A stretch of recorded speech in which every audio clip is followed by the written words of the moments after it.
Konflik Timur Tengah menimbulkan risiko ketidakpastian yang cukup tinggi bagi iklim investasi global.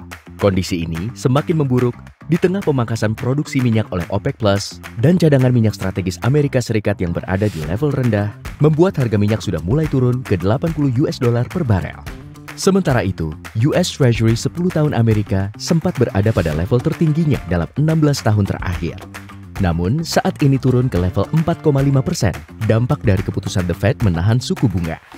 Para pelaku pasar memperkirakan The Fed masih akan menahan suku bunga acuan di kisaran 5,25 hingga 5,50% hingga akhir tahun.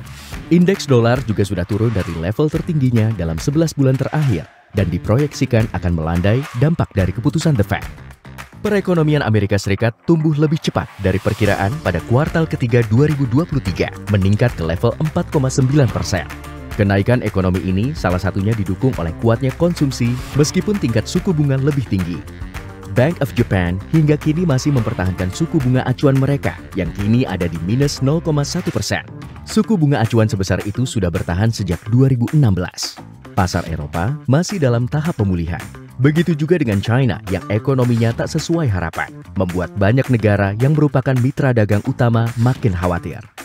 Bursa Asia Pasifik yang cenderung melemah ini terjadi di tengah meningkatnya tensi ketegangan geopolitik. Dari domestik, OJK melaporkan pertumbuhan kredit perbankan pada September 2023 mencapai 8,96% year on year. Menjelang tahun politik, kinerja makroekonomi di Indonesia diprediksi akan cukup tangguh.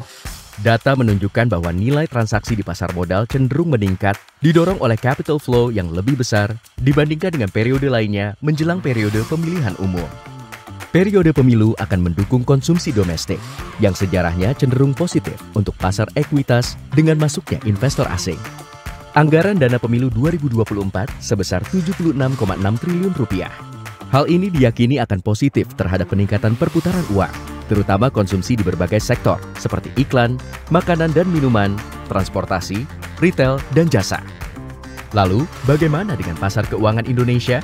Pasar saham Indonesia masih melanjutkan tren negatif di tengah ketidakpastian ekonomi global, terutama Amerika Serikat, serta tensi geopolitik yang masih memanas.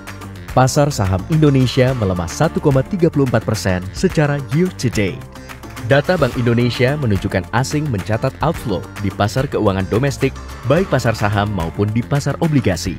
Sementara itu, imbal hasil atau yield SBN tenor 10 tahun mengalami peningkatan dari level 6,9 di awal tahun, yang kini berada pada level 7,1% atau sudah melemah di atas 4%. Di tengah ekspektasi pasar mengenai suku bunga higher for longer di Amerika Serikat, serta lonjakan imbal hasil di Amerika Serikat, membuat investor melakukan capital outflow. Bagaimana tips menghadapi volatilitas pasar keuangan? Tentunya tetap berinvestasi dengan alokasi investasi produk yang sesuai dengan profil risiko dan memaksimalkan performance hasil investasi yang lebih sustain. Nasabah disarankan untuk mengakumulasi investasi di reksadana saham, terutama bagi yang memiliki profil risiko agresif yang dapat ditingkatkan secara bertahap. Bagi nasabah dengan tujuan investasi jangka pendek hingga menengah, dapat berinvestasi pada obligasi negara dengan durasi pendek hingga menengah, serta dapat berinvestasi pada reksadana pendapatan tetap pada obligasi korporasi yang mencatatkan kinerja positif. Obligasi dan reksadana pendapatan tetap memiliki risiko fluktuasi cukup moderat dengan imbal hasil optimal.